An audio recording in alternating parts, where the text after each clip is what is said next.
ಪ್ರೀತಿ ಪರಿಶುದ್ಧ ನಾಮದಲ್ಲಿ ವಂದನೆ ಸಲ್ಲಿಸ್ತೇನೆ. ದೇವರ ಮಕ್ಕಳೇ, ಈ ಒಂದು ದಿನದಲ್ಲಿ ನೋಡುವುದಾದರೆ ಅನೇಕರ ಜೀವಿತದಲ್ಲಿ ದೇವರೇ ಯಾಕೆ ನನಗೆ ಈ ರೀತಿ ಪರಿಸ್ಥಿತಿಗಳು, ಪ್ರಾರ್ಥನೆ ಮಾಡ್ತೀವಿ ಆದರೆ ಪ್ರಾರ್ಥನೆ ನಿರಂತರವಾಗಿರೋದಿಲ್ಲ. ಅನೇಕರ ಜೀವಿತದಲ್ಲಿ ಏನಾಗುತ್ತೆ ಅಂದರೆ ಕುಟುಂಬಗಳಲ್ಲಿ ಸಮಾಧಾನ ಇರಲ್ಲ, ಜೀವಿತದಲ್ಲಿ ಸಮಾಧಾನ ಇರಲ್ಲ. ಏನಕ್ಕಪ್ಪ ಅಂದರೆ ಒಂದು ನಂಬಿಕೆ ಕಡಿಮೆ ಆಗಿರುತ್ತೆ. ನೀವು ಅನ್ಕೋಬೋದು ಬ್ರದರ್ ನಂಬಿಕೆ ಇದೆ. ಉದಾಹರಣೆ ನೋಡೋದಾದರೆ ಯೇಸುಸ್ವಾಮಿ ಶಿಷ್ಯರ ಹತ್ರ ಒಬ್ಬ ಮೂರ್ಛೆ ರೋಗಿನ ತೊಗೊಂಡೋಗ್ತಾರೆ. ಆದರೆ ಅವರು ಎಷ್ಟೇ ಪ್ರಾರ್ಥನೆ ಮಾಡಿದ್ರು ಸರಿ ಹೋಗೋದಿಲ್ಲ. ಕೊನೆಯಲ್ಲಿ ಆ ಮೂರ್ಛೆ ರೋಗಿ ಇರುವಂಥ ವ್ಯಕ್ತಿನ ಯೇಸುಸ್ವಾಮಿ ಹತ್ರ ಕರ್ಕೊಂಡು ಹೋಗ್ತಾರೆ. ಯೇಸುಸ್ವಾಮಿ ಹತ್ರ ಕರ್ಕೊಂಡು ಹೋಗುವಾಗ ಆ ಒಂದು ದೆವ್ವನ ಗದರಿಸ್ತಾ ಇದ್ದಂಗೆ ಅವ್ರಿಗಿರುವಂಥ ಮೂರ್ಛೆ ರೋಗ ಬಿಟ್ಟೋಯ್ತು. ಆವಾಗ ಬಂದು ಕೇಳ್ತಾರೆ ಶಿಷ್ಯರು, ಇದೆಲ್ಲ ನಮಗೆ ನಂಬಿಕೆಯಲ್ಲಿ ಯಾಕಾಗಿಲ್ಲ? ಆ ಸಂದರ್ಭದಲ್ಲಿ ಯೇಸುಸ್ವಾಮಿ ಒಂದು ಮಾತು ಹೇಳ್ತಾರೆ.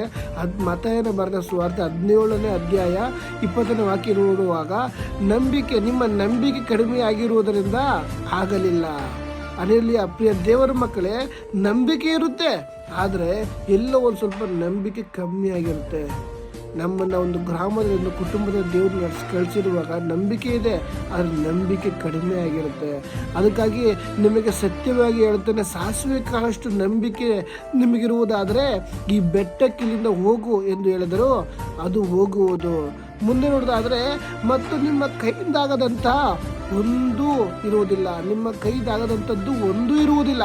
ಇಷ್ಟು ಜನ ನಂತರ ಇವತ್ತು ನಿನ್ನ ಕೈಯಲ್ಲಿ ಆಗದಿರುವುದು ಯಾವುದೂ ಇಲ್ಲ. ಯಾಕಂದರೆ ನಂಬಿಕೆ ಕಡಿಮೆ ಆಗಿದೆ, ಪ್ರಾರ್ಥನೆ ಜೀವಿತ ಕಡಿಮೆ ಆಗಿದೆ. ಅನೇಕರ ಜೀವಿತದಲ್ಲಿ ಎಷ್ಟೋ ಹೋರಾಟಗಳು, ಕಷ್ಟಗಳು, ಹಿಂಸೆಗಳು. ಯಾಕಂದರೆ ಪ್ರಾರ್ಥನೆ ಕಮ್ಮಿ ಆಗಿರುತ್ತೆ. ಪ್ರಾರ್ಥನೆ ಕಮ್ಮಿ ಆದಾಗ ಬರುವಂಥ ಹೋರಾಟದಲ್ಲಿ ನೆಲೆ ನಿಲ್ಲಕ್ಕಾಗೋದಿಲ್ಲ. ಆ ಒಂದು ಹೋರಾಟ ಅಥವಾ ಒಂದು ಪರಿಸ್ಥಿತಿಗಳು, ಚಿಂತೆಗಳೆಂಬ ಪರಿಸ್ಥಿತಿಗಳು ಏನೇ ಬಂದರೂ ಸಹ ನಾವು ಒಂದು ಫೇಸ್ ಮಾಡಬೇಕು ಅಂದರೆ ನಮ್ಮಲ್ಲೊಂದು ಪ್ರಾರ್ಥನೆ ಬಲವಾಗಿರಬೇಕು, ದೇವರಲ್ಲಿ ನಂಬಿಕೆ ಇರಬೇಕು. ಅಲ್ಲಿ ಯೇಸುಸ್ವಾಮಿ ಹೇಳಿದ ಮಾತು ಶಿಷ್ಯರಿಗೆ ಹೇಳ್ತಾರೆ, ನಂಬಿಕೆ ಕಡಿಮೆ ಆಗಿದೆ. ನಂಬಿಕೆ ಇಲ್ಲ ಅಂತ ಹೇಳ್ತಿಲ್ಲ, ನಂಬಿಕೆ ಕಡಿಮೆ ಆಗಿದೆ. ನಿಮ್ಮಲ್ಲಿ ಪ್ರಾರ್ಥನೆ ಇಲ್ಲ ಅಂತ ಯಾರು ಹೇಳ್ತಿಲ್ಲ, ಪ್ರಾರ್ಥನೆ ಕಡಿಮೆ ಆಗಿದೆ. ಪ್ರಾರ್ಥನೆ ಜೀವಿತ ನಿನ್ನಲ್ಲಿ ಬಲವಾಗಿರುವುದೇ ಆದರೆ ಶೋಧನೆ ಬರಗಾಗುತ್ತ ಮುಂಚೆ ನೀನು ಎಚ್ಚರವಾಗುತ್ತೆ. ಅದಕ್ಕಾಗಿ ದೇವರು ವಾಕ್ಯ ಶೋಧನೆಗೆ ಒಳಗಾಗದಂತೆ ಎಚ್ಚರವಾಗಿದ್ದು ಪ್ರಾರ್ಥಿಸಿರಿ. ಯಾವಾಗ ನೀನು ಪ್ರಾರ್ಥನೆಯಲ್ಲಿರುವಾಗ ಶತ್ರುವಾದನು ಯಾವ ರೀತಿ ಕುಟುಂಬದಲ್ಲಿ, ಯಾವ ರೀತಿ ನಿನ್ನ ಆತ್ಮಿಕ ಜೀವಿತದಲ್ಲಿ ಶತ್ರು ಕಾರ್ಯ ಮಾಡ್ತಾನೆ ಅಂತ ಶತ್ರುವಾದನು ಎಲ್ಲ ಕಾರ್ಯ ನಿನಗೆ ಗೊತ್ತಾಗುತ್ತೆ ಯಾವಾಗ ನೀನು ಪ್ರಾರ್ಥನೆಯಲ್ಲಿರುವಾಗ. ಅದಕ್ಕಾಗಿ ದೇವತ ಮತ್ತು ನಿಮ್ಮ ಕೈಯಿಂದ ಆಗದಂಥದ್ದು ಒಂದೂ ಇರುವುದಿಲ್ಲ.